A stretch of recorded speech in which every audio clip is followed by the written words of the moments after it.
നിയമസഭ പാസാക്കിയ ബില്ലുകളിൽ തീരുമാനമെടുക്കാൻ ഗവർണർമാർക്ക് സമയപരിധി നിശ്ചയിച്ച് സുപ്രീം കോടതിയുടെ നിർണായക ഇടപെടൽ. ബില്ലുകൾ തിരിച്ചയക്കുകയോ രാഷ്ട്രപതിക്ക് അയക്കുകയോ ചെയ്യുന്നുണ്ടെങ്കിൽ അത് പരമാവധി 3 മാസത്തിനുള്ളിൽ വേണം. തിരിച്ചയച്ച ബില്ല് നിയമസഭ വീണ്ടും പാസാക്കിയാൽ 1 മാസത്തിനുള്ളിൽ അനുമതി നൽകണം. ബില്ല് പിടിച്ചുവെക്കുന്നത് ഭരണഘടനാ വിരുദ്ധമാണെന്നും ഗവർണർമാർ വഴിമുടക്കികളാകരുതെന്നും കോടതി വ്യക്തമാക്കി. നിയമസഭ പാസാക്കിയ ബില്ലുകൾ തീരുമാനമെടുക്കാതെ പിടിച്ചുവെക്കുകയും പിന്നീട് രാഷ്ട്രപതിക്ക് അയക്കുകയും ചെയ്ത തമിഴ്നാട് ഗവർണർ RN രവിയുടെ നടപടി ഭരണഘടനാ വിരുദ്ധമാണെന്ന് വിധിച്ചുകൊണ്ടാണ് സുപ്രീം കോടതിയുടെ വിധി പ്രസ്താവം. രാഷ്ട്രീയ താൽപര്യത്തിന്റെ ഭാഗമായി ജനവിധി തകർക്കുന്ന നടപടി ഗവർണർമാരുടെ ഭാഗത്ത് നിന്നുണ്ടാകരുത്.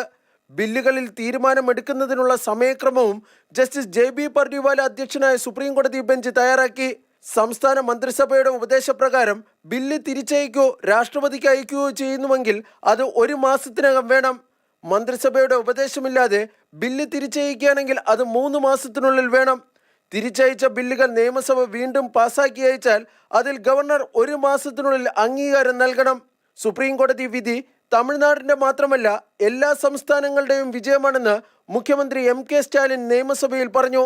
இந்த தீர்ப்பு தமிழ்நாட்டுக்கு மட்டுமின்றி இந்தியாவில் உள்ள அனைத்து மாநில அரசுகளுக்கும் கிடைத்த மாபெரும் வெற்றியாகும். திராவிட முன்னேற்றக் கழகத்தின் உயிர் கொள்கையான மாநில சுயாட்சி, மத்திய கூட்டாட்சி தத்துவம் ஆகியவற்றை நிலைநாட்டிட தமிழ்நாடு போராடியது. தமிழ்நாடு போராடும், தமிழ்நாடு வெல்லும். ഗവർണർമാർ സംഘപരിവാർ താൽപര്യം സംരക്ഷിക്കുന്നവരായി പ്രവർത്തിക്കുന്നുവെന്ന് CPM general secretary MA baby പറഞ്ഞു.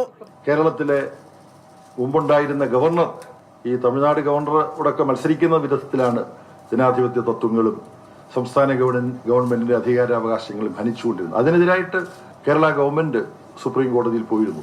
നിയമസഭ പാസാക്കിയ ബില്ലുകളിൽ തീരുമാനം വൈകുന്നതിനെതിരെ കേരളം സമർപ്പിച്ച ഹർജികൾ ജസ്റ്റിസ് JB പർദിവാല അധ്യക്ഷനായ ബെഞ്ചിന് വിടണമെന്ന് സംസ്ഥാനം ഇന്ന് ചീഫ് ജസ്റ്റിസിനോട് ആവശ്യപ്പെട്ടു.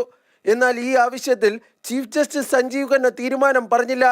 കേരളത്തിന്റെ ഹർജികൾ മെയ് 13 ആരംഭിക്കുന്ന ആഴ്ച പരിഗണിക്കുമെന്ന് സുപ്രീം കോടതി വ്യക്തമാക്കി. മാതൃഭൂമി ന്യൂസ്, ഡൽഹി.